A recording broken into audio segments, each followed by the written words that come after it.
الحمد للہ وحدہ لا شریک لہ والصلاة والسلام علی من لا نبی بعدہ اما بعد فاعوذ باللہ من الشیطان الرجیم بسم اللہ الرحمن الرحیم ربنا وابعث فیہم رسولا منہم یتلو علیہم آیاتک ویعلمہم الکتاب والحکمت ویزکیہم انک انت العزیز الحکیم اللہم صلی علی محمد وعلی آل محمد کما صلیت علی ابراہیم وعلی آل ابراہیم انک حمید مجید اللہم بارک علی محمد وعلی آل محمد کما بارکت علی ابراہیم وعلی آل ابراہیم انک حمید مجید۔ اللہ رب العزت نے قرآن کریم میں جو جنت میں جانے کے لیے شرطیں لگئی ہیں ان میں بنیادی طور پر دو چیزیں ہیں۔ نمبر 1 ایمان اور صحیح عقائد، نمبر 2 مسنون اور نیک اعمال۔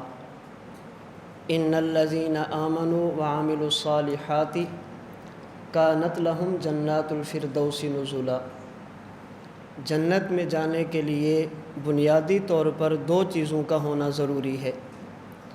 نمبر 1 ایمان اور صحیح عقائد، نمبر 2 مسنون اور نیک اعمال۔ پھر ان دو چیزوں میں ایمان اور عقائد یہ اصل ہیں، مسنون اور نیک اعمال یہ فرع اور شاخیں ہیں۔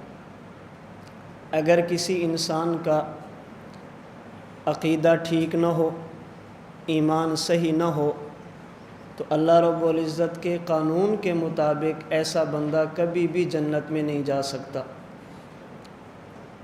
اور اگر کسی انسان کا ایمان اور عقیدہ ٹھیک ہو، اعمال کمزور ہوں، اعمال میں کوتاہی ہو جائے، قانون کے مطابق یہ بندہ جلدی جنت میں نہیں جا سکتا۔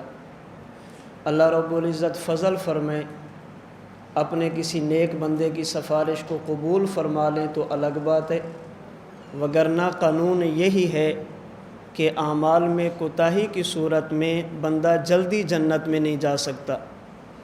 عقیدہ ٹھیک نہ ہو تو کبھی بھی نہیں جا سکتا، اعمال میں کوتاہی ہو تو بندہ جلدی نہیں جا سکتا۔ ایک نہ ایک دن اعمال میں کوتاہی والا بندہ جنت میں ضرور جائے گا۔ اس لیے ہمیں اعمال کے ساتھ ساتھ عقائد پر بھی توجہ دینی چاہیے۔ اعمال کی محنت کے ساتھ ساتھ عقائد کی محنت کو بھی نظر انداز نہیں کرنا چاہیے۔ ہمارے عقائد بہت سارے ہیں جو مختلف عقائد کی کتابوں میں تفصیل کے ساتھ موجود ہیں۔ بنیادی طور پر ہمارے عقیدے 3 ہیں۔ نمبر 1 عقیدہ توحید، نمبر 2 عقیدہ نبوت، اور نمبر 3 عقیدہ قیامت۔ یہ تمام اسلامی عقائد کی بنیاد ہیں۔ عقیدہ توحید کا معنی اللہ رب العزت کو اس کی ذات، اس کی صفات اور اس کے اسماء میں اکیلا ماننا۔ جو صفات اور اسماء اللہ کے ساتھ خاص ہیں، ان صفات اور اسماء میں اللہ کے ساتھ کسی کو شریک نہ کرنا، یہ عقیدہ توحید ہے۔ عقیدہ نبوت کا معنی وہ مقدس جماعت، وہ نفوس قدسیہ جنہیں اللہ رب العزت نے اپنے پیغام کو مخلوق تک پہنچانے کے لیے منتخب فرمایا، ان کو اللہ کا نبی، اللہ کا رسول، اللہ کا نمائندہ اور خدا کا پیغمبر ماننا، یہ عقیدہ نبوت ہے۔ عقیدہ قیامت کا معنی جس طرح ہم نے دنیا میں ہمیشہ نہیں رہنا، اسی طرح ہم نے موت کے بعد قبر اور برزخ میں بھی ہمیشہ نہیں رہنا۔ ایک دن دنیا سے جانا ہے اور ایک دن قبر اور برزخ سے اٹھ کر حشر کے میدان میں جمع ہونا ہے، اور ایک ایک بندے نے زندگی کے ایک ایک پل کا حساب دینا ہے۔ اسے عقیدہ قیامت کہتے ہیں۔ نمبر 1 عقیدہ توحید، نمبر 2 عقیدہ نبوت، اور نمبر 3 عقیدہ قیامت۔ اللہ رب العزت کی توحید کے بارے میں ہمیں جس شخصیت نے صحیح رہنمائی کی اسے نبی اور رسول کہتے ہیں۔ قیامت کے احوال جو ہمیں بتائے گئے، جنت اور جہنم کا نقشہ جو ہمارے سامنے بیان کیا گیا، وہ نقشہ بیان کرنے والے بھی اللہ کے نبی اور رسول ہیں۔ تو توحید کے بارے میں بھی نبی بتاتا ہے اور قیامت کے بارے میں بھی نبی بتاتا ہے۔ اس لیے خاص طور پر نبوت کے متعلق اپنے عقائد کی اصلاح از حد ضروری ہے۔ نبوت کے بارے میں افراط اور تفریط سے بچتے ہوئے اعتدال کے ساتھ اسلامی عقائد کو اختیار کرنا ضروری ہے۔ نبوت کے بارے میں ہمارے بہت سارے عقائد ہیں۔ نبی کسے کہتے ہیں؟ حضرات علماء کرام نے کئی اس کی تعریفیں کی ہیں۔ حضرت پیر و مرشد، مربی و شیخ، استاد محترم حضرت متکلم اسلام مولانا محمد الیاس گھمن صاحب دامت برکاتہم العالیہ نبی کی تعریف یہ فرماتے ہیں کہ نبی وہ ہے جس میں 4 باتیں پئی جائیں۔ ہوا انسان، نبی ہمیشہ بشر ہوتا ہے۔ مبعوث من اللہ، وہ نبی بنتا نہیں ہے، اللہ بناتے ہیں۔ معصوم عن الخطاء، اللہ نبی کو ہر قسم کے گناہ سے بچاتے ہیں۔ مفروض الاتباع، نبی کی بات ماننا امت پر لازم اور فرض ہوتا ہے۔ انسانیت، یہ نبی کا خاصہ ہے، نبی کے لیے ضروری ہے۔ مبعوث من اللہ، نبوت کسبی چیز نہیں ہے، نبوت وہبی چیز ہے۔ نبوت محنت سے نہیں ملتی، انتخاب خدا سے ملتی ہے۔ لوگ مانیں اور نبی بن جائے یوں نہیں ہوتا، اللہ نبی بنے اور نبی بنے یہ نبی ہوتا ہے۔ معصوم عن الخطا، نبی کی زندگی میں گناہ نہیں ہوتا۔ مفروض الاتباع، اور پیغمبر کی پیروی امت پر لازم اور ضروری ہوتی ہے۔ حضرت استاد جی یہ تعریف فرماتے ہیں، اور کئی مرتبہ ایسا ہوتا ہے، حضرت شیخ دامت برکاتہم العالیہ ایک بات فرماتے ہیں، جب بعد میں کتابیں دیکھی جاتی ہیں تو جو بات حضرت استاد جی فرماتے ہیں کتابوں میں وہی بات موجود ہوتی ہے۔ یہ انشاءاللہ درمیان میں آتی رہیں گی، میں آپ کے سامنے کچھ نہ کچھ عرض کرتا رہوں گا۔ حضرت استاد جی نے یہ بات کی، جب کتابوں کو دیکھا گیا تو فلاں بندے نے بھی یہی لکھا۔ حضرت استاد جی نبی کی یہ تعریف فرماتے تھے، اور بالکل یہی تعریف نبوت کے لیے یہ 4 چیزیں حضرت شاہ ولی اللہ محدث دہلوی رحمۃ اللہ علیہ نے بھی لکھی ہیں۔ حضرت شاہ صاحب نے بھی نبی کی یہی تعریف کی ہے۔ تو نبوت کے بارے میں اپنے عقائد کو درست رکھنا ضروری ہے۔ نبی کے بارے میں ہمارا ایک عقیدہ یہ ہے کہ نبی صاحب وحی ہوتا ہے، نبی کے پاس وحی آتی ہے، اللہ کا پیغام بذریعہ جبرائیل علیہ الصلاۃ والسلام یا وحی کی جو دیگر صورتیں ہیں، آپ حضرات اہل علم ہیں، میں اس تفصیل میں نہیں جانا چاہتا۔ اللہ کا پیغام اس نبی تک بذریعہ الہام، بذریعہ ملائکہ، بذریعہ خواب، کبھی کسی صورت میں اللہ کا پیغام نبی تک پہنچتا ہے۔ تو نبی یہ صاحب وحی ہوتا ہے، نبی پر وحی کو ماننا یہ امت کے لیے ضروری ہے۔ نبی ہو اور صاحب وحی نہ ہو ایسا نہیں ہوگا۔ جب اللہ کا نبی ہوگا تو اس پر وحی اللہ کی طرف سے پیغام یہ ضرور رہے گا۔ سوال یہ ہے کہ انسان اپنی زندگی گزارنے میں وحی کا محتاج کیوں ہے؟ ہمیں اپنی زندگی گزارنے کے لیے وحی کی ضرورت کیا ہے؟ کیا ہماری فہم کافی نہیں ہے؟ عقل انسانی کافی نہیں ہے؟ انسان کا شعور اور دماغ کافی نہیں ہے؟ حق اور باطل میں فرق کریں، کھرے اور کھوٹے میں تمیز کریں، صحیح اور غلط کو پہچانیں، کیا اس کے لیے عقل انسانی کافی نہیں ہے؟ وہ کون سی مجبوری ہے جس کی بنیاد پہ ہم عقل کی بجائے وحی کے ضرورت مند محسوس ہوتے ہیں، وحی کی طرف ہم جاتے ہیں؟ کئی ایک وجوہ ہیں جو وحی کی ضرورت پر پیش کی جا سکتی ہیں، اور یاد رکھنا یہ وحی کی ضرورت ہمارا مخاطب اس کا وہ بندہ ہے جو قرآن کریم کو نہیں مانتا، جو کہتا ہے کہ وحی کی ضرورت کیا ہے، اس کے سامنے قرآن پیش نہیں کر سکتے، اس کے سامنے حدیث پیش نہیں کر سکتے، کیونکہ قرآن یہ بھی تو وحی ہے۔ تو جو وحی کو مانتا نہیں ہے وہ قرآن کو کیسے مانے گا؟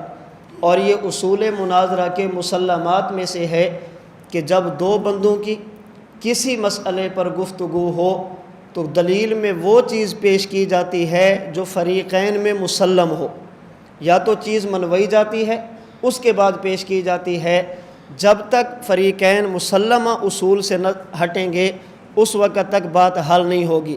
تو جو بندہ وحی کا انکار کرتا ہے اور جو وحی کا اقرار کرتا ہے یہ عقل پر متفق ہیں۔ ہم بھی کہتے ہیں عقل کی ضرورت ہے، اور جو وحی کی ضرورت نہیں مانتا وہ بھی کہتے عقل کی ضرورت ہے۔ اب سوال یہ ہے کہ کون سی وجہ ہے ہم عقل انسانی کے ہوتے ہوئے وحی کی ضرورت کی طرف جاتے ہیں، وحی کی ضرورت ہم مانتے ہیں؟ آخر وجہ کیا ہے؟ اس کی کئی وجہ ہیں۔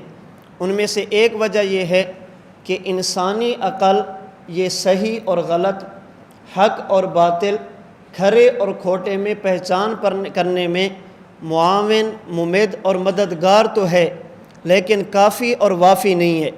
اس کے ذریعے انسان مدد تو حاصل کر سکتا ہے، لیکن مکمل اس پر اعتماد کر کے وحی کو نظر انداز کر دے یہ بات نہیں ہے۔ رہی یہ بات کہ عقل انسانی کافی کیوں نہیں ہے، اس کی 3 وجہ ہیں۔ نمبر 1، عقل انسانی اس کا فیصلہ ظنی ہوتا ہے، اس کا فیصلہ قطعی نہیں ہوتا۔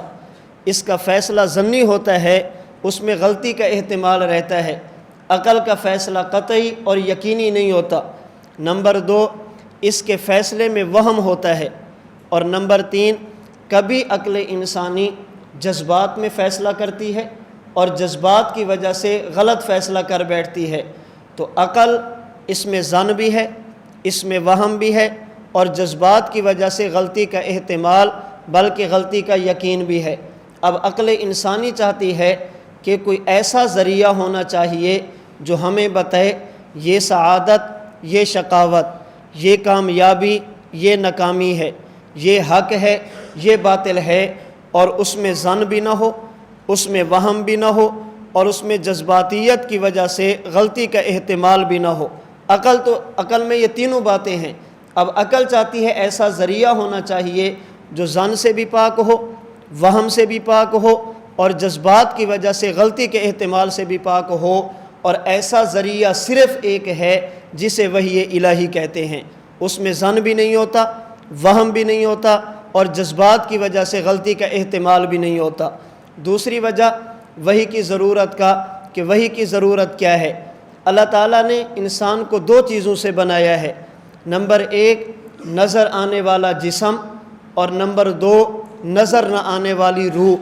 ایک عالم ظاہری ہے، ایک عالم باطنی ہے۔ کچھ چیزیں وہ ہیں جو ہمیں نظر آتی ہیں، اور کچھ چیزیں وہ ہیں جو ہمیں نظر نہیں آتی۔ بعض وہ ہیں جو دیکھی جا سکتی ہیں، اور بعض وہ ہیں جن کو انسان آنکھ سے دیکھ نہیں سکتا۔ اللہ تعالیٰ نے جس طرح بعض نظر آنے والی چیزیں اور بعض نہ نظر آنے والی چیزیں بنی ہیں، اسی طرح ان چیزوں کو دیکھنے کے لیے بھی اللہ نے 2 روشنیاں انسان کو عطا کی ہیں۔ عالم ظاہری میں اگر کسی چیز کو دیکھنا چاہیں اللہ نے 2 روشنیاں دی ہیں، ایک روشنی داخلی ہے اور ایک روشنی خارجی ہے۔ ایک انسان کے جسم کے اندر ہے اور ایک انسان کے جسم سے باہر ہے۔ یہ میرے سامنے گلاس ہے، میں دیکھنا چاہتا ہوں، داخلی روشنی آنکھ موجود ہے، یہ بتائے گی کہ یہ گلاس ہے۔ سامنے گھڑی ہے، ٹائم دیکھنا چاہیں یہ آنکھ بتائے گی اتنے بج گئے ہیں۔ تو نظر آنے والی چیزوں کو دیکھنے کا ایک ذریعہ انسان کی آنکھ ہے، اور دوسرا ذریعہ جہاں تک آنکھ کام نہیں کر سکتی کسی عارضے کی وجہ سے، کسی وقتی طور پر رکاوٹ کی وجہ سے، وہ ذریعہ ہے مصنوعی لائٹ، مصنوعی روشنی۔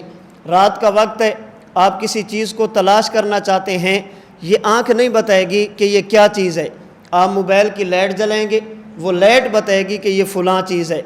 آپ بلب جلائیں گے، یہ روشنی بتائے گی کہ یہ فلاں چیز ہے۔ تو بعض چیزیں وہ ہیں جن کو انسان آنکھ سے دیکھتا ہے، یہ داخلی روشنی ہے، اور بعض چیزیں نظر تو آ سکتی ہیں لیکن آنکھ نہیں دیکھ سکتی، اس کے لیے خارجی روشنی کی ضرورت ہے۔ کبھی موبائل، کبھی لائٹ، اور کبھی دوربین کا سہارا لیا جاتا ہے۔ یہاں بات آ گئی، میں بات آپ کے سامنے عرض کرتا چلوں۔ جس طرح ایک بندے کے پاس آنکھ موجود ہو اور دوسرے کے پاس آنکھ بھی ہو اور آنکھ کے ساتھ ساتھ اس بندے کے پاس ایک اضافی دیکھنے کا ذریعہ بھی ہو۔ مثال کے طور پہ ایک بندے کے پاس صرف آنکھ ہے، ایک کے پاس آنکھ بھی ہے، موبائل کی لائٹ بھی ہے۔ اب رات کی تاریکی میں ایک بندہ راستے کو دیکھنا چاہتا ہے تو جو راستے کو لائٹ کے ذریعے دیکھا جا سکتا ہے وہ بغیر لائٹ کے نہیں دیکھا جا سکتا۔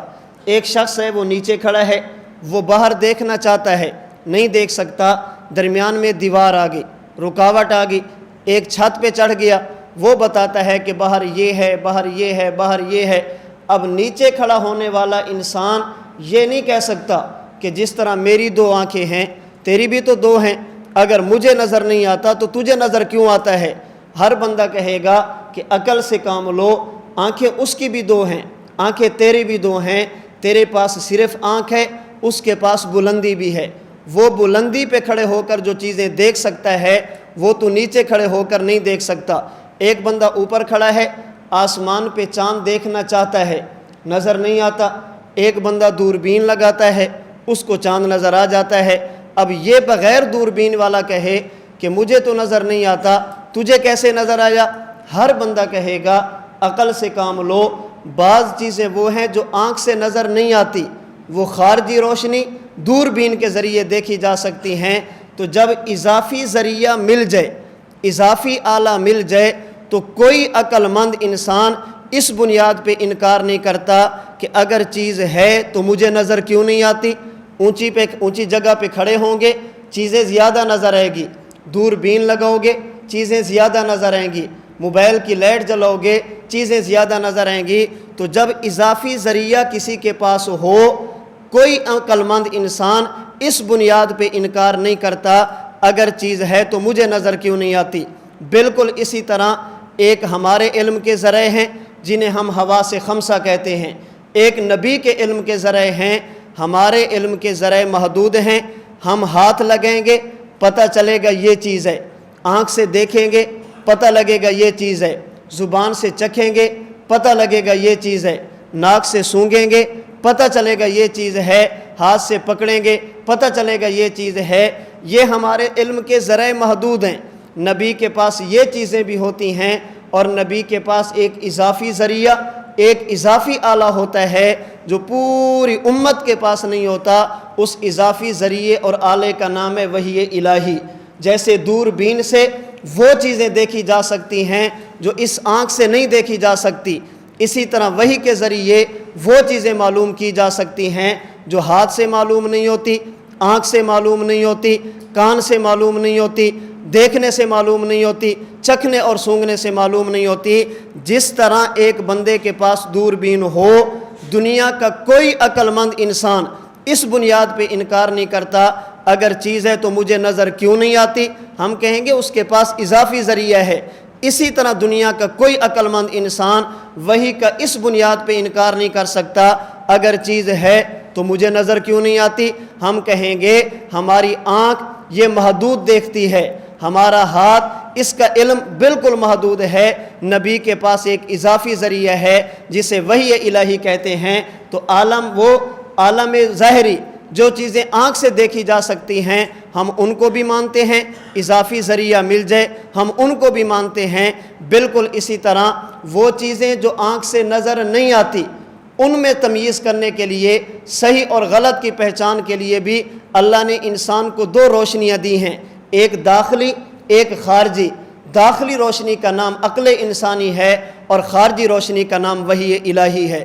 جس طرح انسان کی آنکھ کافی نہیں ہے راستے کو دیکھنے کے لیے، خارجی کی ضرورت ہے، اسی طرح عقل انسانی کافی نہیں ہے، یہاں پر بھی خارجی روشنی کی ضرورت ہے۔ ہم چونکہ عالم ظاہر میں رہتے ہیں، عالم دنیا میں رہتے ہیں، ہمارا جسم موجود ہے، ہم آنکھ کی روشنی بھی مانتے ہیں، مصنوعی لائٹوں کو بھی مانتے ہیں۔ بالکل اسی طرح ایک عالم باطنی ہے، ایک روحانی دنیا ہے۔ چونکہ جسم کے ساتھ روح کا تعلق ہے اس لیے ہم مسلمان عقل انسانی کو بھی مانتے ہیں اور ہم مسلمان وحی الہی کو بھی مانتے ہیں۔ بات سمجھیے؟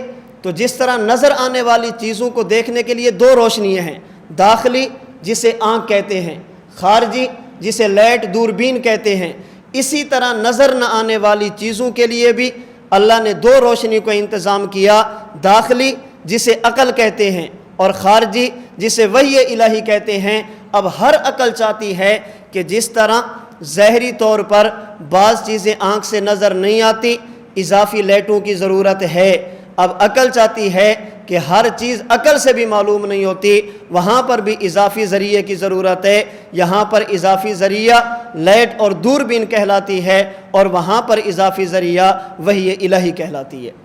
تو کبھی اس بنیاد پہ غلط فہمی میں بندہ مبتلا نہ ہو، چیز ہے تو مجھے نظر کیوں نہیں آتی۔ جب اضافی ذریعہ بڑھتا ہے تو علم بڑھ جاتا ہے۔ ایک بندے کے پاس صرف آنکھ ہے، ایک کے پاس دوربین ہے، ہم دوربین کا انکار نہیں کرتے اس لیے کہ ہماری ضرورت ہے۔ آنکھ سے ذریعے وہ چیزیں نہیں دیکھی جا سکتی جو دوربین کے ذریعے دیکھی جا سکتی ہیں، اسی طرح ہم اس بنیاد پہ بھی انکار نہیں کرتے کہ ہمیں نظر نہیں آتا۔ مشرکین مکہ کا جرم کیا تھا؟ وہ مکمل طور پر اعتماد کرتے تھے اپنی آنکھ پر، اپنی عقل پر۔ حضور فرماتے میں معراج پہ گیا، ہمیں تو سمجھ نہیں آتا، ہم نے تو کبھی یہ نہیں دیکھا، آپ جا سکتے تو ہم کیوں نہیں جا سکتے؟ وہ مکمل اعتماد عقل پہ کرتے تھے، مکمل اعتماد آنکھ پہ کرتے تھے، اور جناب رسول اللہ صلی اللہ علیہ وسلم کے صحابہ اور مسلمان صرف عقل اور آنکھ پر اعتماد نہیں کرتے تھے، عقل کے ساتھ ساتھ وحی پر بھی اعتماد کرتے تھے۔ اب دیکھیں، ایک بندہ ہمارے سامنے پڑا ہے، اللہ کے نبی فرماتے ہیں یہ چیختا ہے، بخاری کی روایت ہے، جب میت کو لے کر جاتے ہیں لوگ وہ چیختا ہے، مجھے کہاں لے کے جا رہے ہو؟ اللہ کے نبی نے فرمایا یسمعھا، اس کی چیخ و پکار کو ہر مخلوق سنتی ہے، غیر الثقلین، سوائے انسانوں اور جنات کے۔ اب وہ چیختا ہے، اب سوال ہوگا اگر وہ چیختا ہے تو ہم کیوں نہیں سنتے؟ ہم کہیں گے ہمارے کان اس کی سماعت محدود ہے، نبی کے پاس ایک اضافی ذریعہ ہے جسے وحی الہی کہتے ہیں۔ بعض چیزیں نبی کو وحی کے ذریعے معلوم ہوتی ہیں جو ہمیں آنکھ کے ذریعے معلوم نہیں ہوتی۔ قبر میں سانپ ہے، ہم کھولتے ہیں، ہمیں تو نظر نہیں آتا، ہم کہتے ہیں اس آنکھ کی جو بصارت ہے یہ محدود ہے۔ بعض چیزیں وہ ہیں جن کو آنکھ سے نہیں دیکھا جا سکتا، وحی الہی سے دیکھا جا سکتا ہے۔ ہم قبر کھولتے ہیں، آگ تو نظر نہیں آتی، ہماری بصارت محدود ہے، نبی کے پاس ایک اضافی ذریعہ وحی الہی ہے۔ اس لیے تو اللہ کے نبی نے فرمایا لولا اللہ تدافنوا لدعوت اللہ ان یسمیکم من عذاب القبر، فرمایا کہ لوگوں مجھے ڈر ہے تم اپنے مردوں کو قبروں میں دفنانا چھوڑ دو گے، اگر یہ خدشہ نہ ہوتا میں اللہ سے دعا کرتا قبر کی جو چیخیں میں سنتا ہوں اللہ تمہیں بھی سنا دیتے۔ اس کا معنی یہ ہے کہ یہ ساری کاروائی اس کا تعلق وحی کے ساتھ ہے، کان کے ساتھ نہیں ہے۔ اب وحی کی بنیاد پہ، عقل کی بنیاد پہ، کان کی بنیاد پہ انکار نہیں کیا جا سکتا۔ ہم ہاتھ لگاتے ہیں، نبض حرکت کیوں نہیں کرتی؟ علم کا ذریعہ ہاتھ محدود ہے، نبی نے وحی کے ذریعے بتایا کہ یہ زندہ ہے۔ ہم کان لگاتے ہیں، اس کا پیٹ اوپر نیچے کیوں نہیں ہوتا، دل کیوں نہیں دھڑکتا؟ نبی نے وحی کے ذریعے بتایا۔ بعض چیزیں کان سے معلوم نہیں ہوتی، وحی سے معلوم ہوتی ہیں۔ جس طرح ہم دوربین کا انکار نہیں کرتے، اس کے ذریعے وہ چیزیں دیکھی جا سکتی ہیں جو آنکھ کے ذریعے نہیں دیکھی جا سکتی، اسی طرح وحی کے ذریعے بعض وہ چیزیں معلوم ہوتی ہیں جو عقل انسانی کے ذریعے معلوم نہیں کی جا سکتی۔ تو انسان زندگی گزارنے میں وحی کا محتاج ہے، وحی کے بغیر انسان چل نہیں سکتا۔ رہی یہ بات کہ حضور علیہ الصلوۃ والسلام پہ آنے والی وحی کی قسمیں کتنی تھی، اللہ کے نبی پر وحی کتنے طرح کی آتی تھی۔ اگر قرآن کریم کی آیات کو دیکھا جائے تو سیدنا ابراہیم خلیل اللہ علیہ الصلوۃ والسلام نے اللہ سے دعا کی تھی، ربنا وابعث فیہم رسولا منہم، اے اللہ کعبہ میں نے بنا دیا، اب آپ نبی بھیج دیں۔ نبی کا کام کیا ہو؟ یتلو علیہم آیاتک، قرآن کریم پڑھ کر سنائے، ویعلمہم الکتاب والحکمت، قرآن و سنت کی تعلیم دے، ویزکیہم، ان کے باطن کا تزکیہ فرمائے، اخلاق حسنہ کی تعلیم دے اور اخلاق سیئہ سے ان کو بچائے، اخلاق حمیدہ کی تعلیم دے، اخلاق رذیلہ سے ان کو بچائے۔ حضرت ابراہیم کی دعا کو اللہ نے قبول فرمایا۔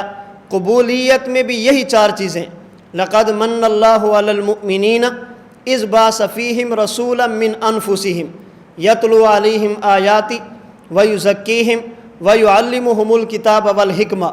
ان ایتوں سے معلوم ہوا اللہ کے نبی پر وحی دو طرح کی آتی تھی، ایک وحی کو وحی مطلوب کہتے ہیں اور ایک وحی کو وحی غیر مطلوب کہتے ہیں۔ ایک وحی وہ ہے جس کی تلاوت بطور قرات کے نماز میں کی جاتی ہے، اور ایک وحی وہ ہے جس کی تلاوت بطور قرات کے نماز میں نہیں کی جاتی۔ وحی ایک وہ ہے جسے بطور قرات کے نماز میں پڑھا جاتا ہے، جسے وحی مطلوب قرآن کریم کہتے ہیں، اور دوسری قسم وہ وحی جس کی نماز میں بطور قرات کے تلاوت نہیں ہوتی، جسے وحی غیر مطلوب اور حدیث رسول کہتے ہیں۔ اس لیے اللہ کے نبی کا مبارک فرمان ہے جسے حضرت امام احمد بن حنبل رحمہ اللہ نے مسند احمد میں، حضرت امام ابو داود رحمہ اللہ نے سنن ابی داود میں، اور حضرت امام ابو جعفر طحاوی رحمہ اللہ نے شرح معانی الآثار میں نقل کیا۔ اللہ کے نبی فرماتے ہیں الا انی اوتیت الکتاب ومثلہ معہ، الا انی اوتیت القرآن ومثلہ معہ، فرمایا لوگو سنو، اللہ نے مجھ محمد کو کتاب بھی دی ہے، ومثلہ معہ، اور کتاب کے ساتھ وحی کی ایک اور قسم بھی دی ہے۔ الا انی اوتیت القرآن ومثلہ، اللہ نے مجھ محمد کو قرآن بھی دیا ہے، اس کے ساتھ دوسری وحی بھی دی ہے، جو کتاب ہے اسے قرآن کریم کہتے ہیں، اور جو قرآن کا مثل ہے وحی میں اللہ کے پیغام میں اسے وحی غیر مطلوب اور حدیث رسول کہتے ہیں۔ تو وحی مطلوب قرآن کریم یہ بھی اللہ کی طرف سے ہے، اور وحی غیر مطلوب حدیث رسول یہ بھی اللہ کی طرف سے ہے۔ پھر فرق کیا ہے؟ دونوں میں فرق یہ ہے، وحی مطلوب اور قرآن یہ اللہ کا وہ پیغام ہے جس کا مضمون بھی اللہ کی طرف سے ہے اور جس کے الفاظ بھی اللہ کی طرف سے ہیں۔ مضمون بھی اللہ کی طرف سے اور مضمون کے الفاظ بھی اللہ کی طرف سے ہیں، یہ وحی مطلوب قرآن کریم ہے۔ اور وہ وحی جس میں الفاظ اللہ کی طرف سے نہیں ہوتے، مفہوم اللہ کی طرف سے ہوتا ہے، مضمون اللہ کی طرف سے ہوتا ہے، الفاظ پیغمبر کے اپنے ہوتے ہیں، اسے وحی غیر مطلوب حدیث رسول کہتے ہیں۔ اتنی بات یقینی ہے کہ قرآن یہ بھی اللہ کی طرف سے آتا ہے اور حدیث رسول یہ بھی اللہ کی طرف سے آتی ہے، وہاں پر الفاظ اور معنی دونوں اللہ کی طرف سے ہیں۔ احادیث کا مفہوم اور معنی اللہ کی طرف سے ہوتا ہے، لیکن الفاظ کے انتخاب میں نبوت کو اختیار ہوتا ہے۔ اتنی بات سمجھ آ گئی؟ اگلی بات سمجھیں۔ ہم جب کہتے ہیں کہ حدیث حجت ہے، حدیث دلیل شرعی ہے، حدیث کو ماننا ضروری ہے، اس کے بغیر گزارا نہیں ہے، ہماری مراد اس حدیث سے کیا ہوتی ہے؟ حجیت حدیث میں حدیث سے مراد کون سی حدیث ہے؟ اس کے لیے آپ سب سے پہلے حدیث پاک کا معنی ذہن میں رکھیں کہ حدیث کا معنی کیا ہے، حدیث کی تعریف کیا ہے۔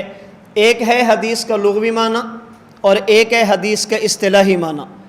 لغوی معنی حدیث کا نئی چیز، جدید چیز، گفتگو، کلام اور بات، اسے لغت میں حدیث کہتے ہیں۔ اصطلاح شریعت میں، اصطلاح محدثین میں حدیث کی دو تعریفیں کی گئی ہیں۔ ایک تعریف حافظ ابن حجر عسقلانی رحمہ اللہ نے فتح الباری شرح بخاری میں کی ہے کہ حدیث نام ہے ما یضاف الی النبی صلی اللہ علیہ وسلم کا، جو چیز اللہ کے نبی کی طرف منسوب ہوگی اسے حدیث کہیں گے۔ اللہ کے نبی نے فرمایا، حدیث ہے۔ اللہ کے نبی نے یہ کام کیا، حدیث ہے۔ اللہ کے نبی چلتے یوں تھے، حدیث ہے۔ اللہ کے نبی بیٹھتے یوں تھے، حدیث ہے۔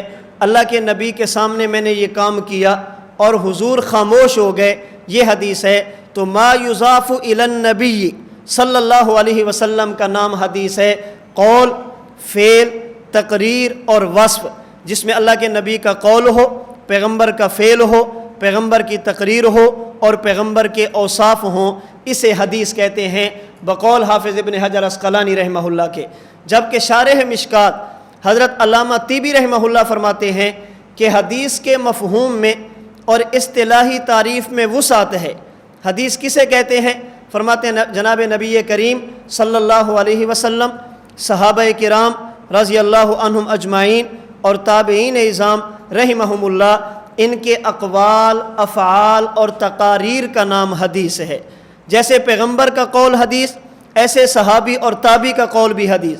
جیسے پیغمبر کا عمل حدیث، ایسے صحابی اور تابعی کا عمل بھی حدیث، جیسے پیغمبر کا تقریر، پیغمبر کا چپ ہونا حدیث، ایسے صحابی اور تابعی کا خاموش ہونا بھی حدیث ہے۔ گویا حضرت علامہ طیبی رحمہ اللہ کی تعریف میں حدیث 9 چیزوں کا نام ہے۔ اللہ کے نبی کے قول، پیغمبر کے فعل اور تقریر کا نام حدیث ہے، صحابی کے قول، صحابی کے فعل اور تقریر کا نام حدیث ہے، تابعی کے قول اور تابعی کے فعل اور تابعی کی تقریر کا نام حدیث ہے۔ تو یہ حدیث کی اصطلاحی تعریف ہے۔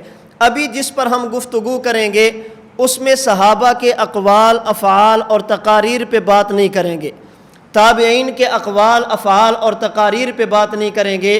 ابھی ہم نے حجیت حدیث میں حضرت ابن حجر عسقلانی رحمہ اللہ کی تعریف کے مطابق اللہ کے نبی کے اقوال، اللہ کے نبی کے افعال اور پیغمبر کی تقاریر پہ بات کرنی ہے۔ آیا نبی کا قول، فعل اور تقریر حجت ہے یا نہیں؟ اس کے بارے میں قرآن کیا کہتا ہے؟ اللہ کی طرف سے جو وحی مطلوب ہے وہ کیا کہتی ہے؟ اگرچہ میں حدیث کو صحابی کا قول اور فعل یہ بھی مانتا ہوں، صحابی کے قول، فعل اور تقریر کو حجت مانتا ہوں، تابعی کے قول، فعل اور تقریر کو حجت مانتا ہوں، علامہ طیبی رحمہ اللہ کی تعریف کو راجح بھی سمجھتا ہوں، لیکن حجیت حدیث میں ہم صحابہ کے اقوال، افعال اور تقاریر، تابعین کے اقوال، افعال اور تقاریر پہ بات نہیں کریں گے۔ ابھی ہم نے بات کرنی ہے نبوت کے قول، نبوت کے فعل، نبوت کی تقریر پر۔ تو حجیت حدیث میں حدیث سے مراد ما یضاف الی النبی صلی اللہ علیہ وسلم، جس چیز کی نسبت اللہ کے نبی کی طرف کی جائے، آیا یہ دلیل شرعی ہے یا دلیل شرعی نہیں ہے۔ یہاں پہ درمیان میں ایک بات اور ذہن میں رکھیں، میں نے آپ کے سامنے عرض کیا کہ حدیث کا ایک ہے لغوی معنی اور ایک ہے حدیث کا اصطلاحی معنی۔ یہ لغوی اور اصطلاحی کیا ہوتا ہے؟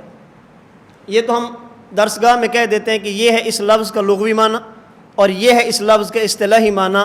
یہ لغوی اور اصطلاحی ہوتا کیا ہے؟ لغوی معنی سے مراد لفظ کا وہ معنی جو اہل زبان کرتے ہیں۔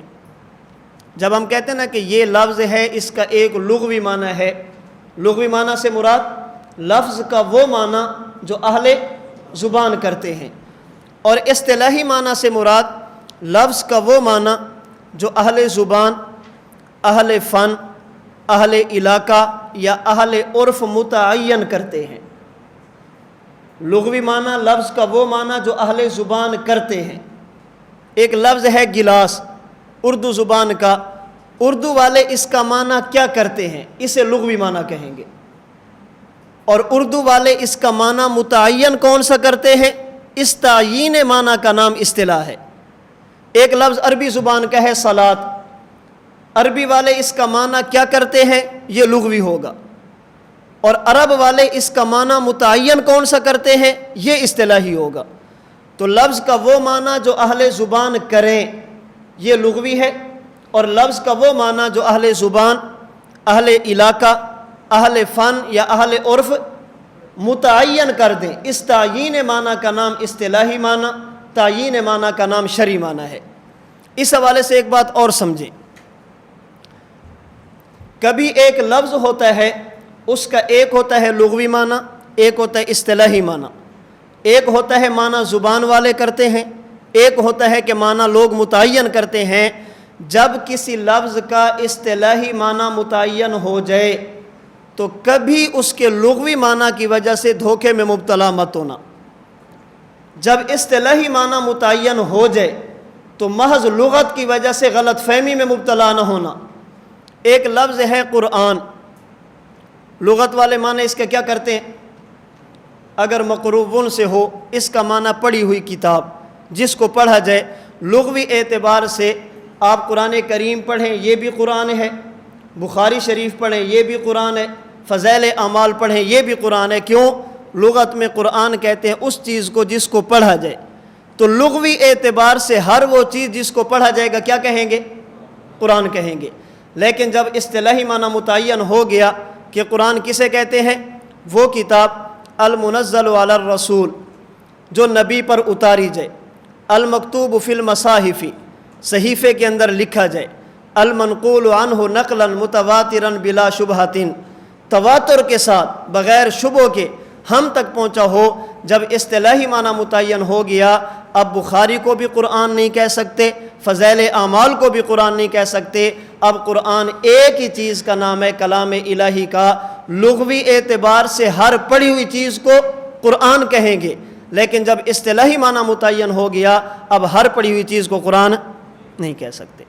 ایک لفظ ہے حدیث، لغوی معنی ہے بات، گفتگو، کلام۔ میں بات کر رہا ہوں، اسے لغت میں کیا کہیں گے؟ حدیث کہیں گے۔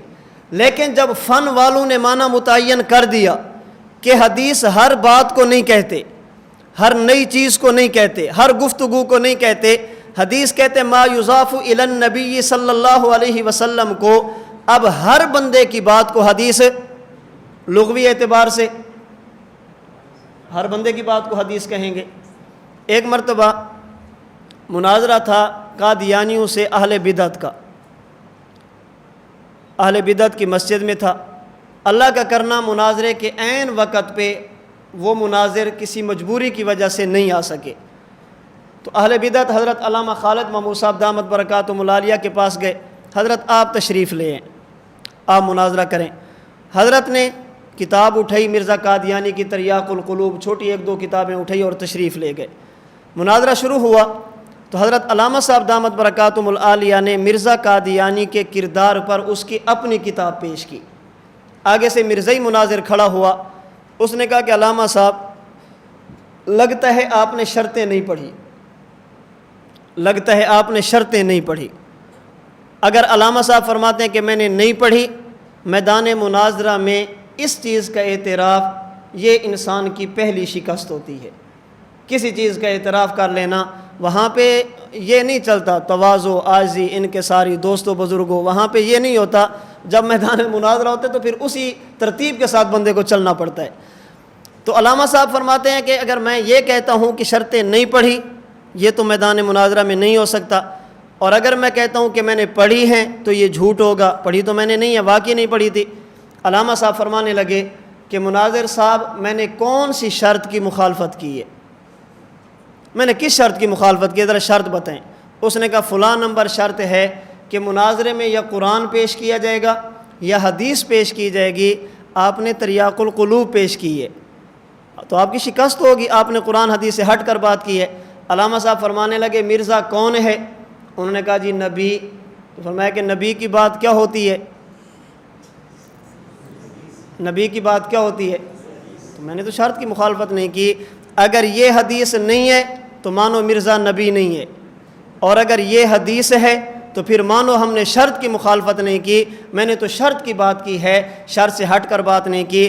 اب تمہارا دل کرے مرزا کی نبوت سے دستبرداری کا اعلان کرو، تمہارا دل کرے جو تم نے مجھ پر الزام لگایا شرط کی مخالفت کا، اس سے تم اعتراف کرو، معافی مانگو، یہ کہو کہ مجھ سے غلطی ہو گئی ہے۔ اور ایسے موقع پہ انسان کی وہی حالت ہوتی ہے جسے کسی شاعر نے یوں بیان کیا کہ بہت مشکل ہے محبت کی کہانی لکھنا، جیسے پانی پر پانی سے پانی لکھنا۔ پھر انسان ایسا ہوتا ہے کہ اب میں کدھر جاؤں، اب میں کیا کروں؟ تو خیر وہ بیٹھ گیا، پھر کہتا ہے کہ علامہ صاحب ہمیں کہتے ہو کافر، ہمیں کہتے ہو، اوپر دیکھو کیا لکھا ہے۔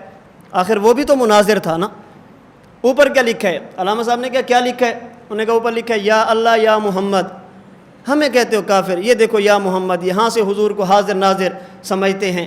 اب علامہ صاحب اگر فرماتے ہیں کہ انہوں نے بھی غلط لکھا ہے، آپس کی لڑائی شروع ہوتی ہے، اور اگر فرماتے ہیں کہ ٹھیک لکھا ہے تو کوئی پوچھے گا کہ مطالعہ بریلویت کی 8 جلدیں لکھنے کی پھر کیا ضرورت تھی اگر یہ ٹھیک ہیں تو۔ علامہ صاحب فرمانے لگے بیٹھ جاؤ۔ فرمایا کہ مجمع میں کوئی ایسا بندہ ہے جو حج پہ گیا ہو، 2-3 بندے کھڑے ہو گئے۔ ایسا کوئی بندہ ہے جو عمرے پہ گیا ہو، 10-15 اور کھڑے ہو گئے۔ مکہ مدینہ میں جا کر تم نے مسجدیں دیکھی ہیں؟ انہوں نے کہا جی دیکھی ہیں۔ کسی مسجد میں یا محمد لکھا ہوا تھا؟ انہوں نے کہا جی نہیں لکھا ہوا تھا۔ علامہ صاحب نے فرمایا بیٹھ جاؤ۔ کہنے لگے مرزائی صاحب، مناظر صاحب، یہ جو یا اللہ یا محمد ہے یہ یا عربی والا نہیں ہے، یہ یا پنجابی والا ہے۔ اگر عربی والا ہوتا تو مکہ مدینہ کی مسجدوں میں بھی ہوتا، یہ یا پنجابی والا ہے، وہاں پہ نہیں ہے، یہاں پہ ہے۔ اس کا معنی یہ کہ عربی والا نہیں، یہ پنجابی اور اردو والا ہے۔ انہوں نے یا محمد اس لیے نہیں لکھا، حضور کو یہاں پہ سمجھتے ہیں، انہوں نے لکھا ہے یا اللہ یا محمد۔ ہم یا اللہ کو مانتے ہیں یا محمد کو مانتے ہیں، مرزا قادیانی کو نہیں مانتے۔ سمجھی؟ تو خیر میں عرض کر رہا تھا کہ جب اصطلاحی معنی متعین ہو جائے تو پھر کبھی بھی لغوی معنی کی وجہ سے غلط فہمی میں مبتلا مت ہونا۔ صوم کا ایک لغوی معنی ہے، ایک اصطلاحی معنی ہے۔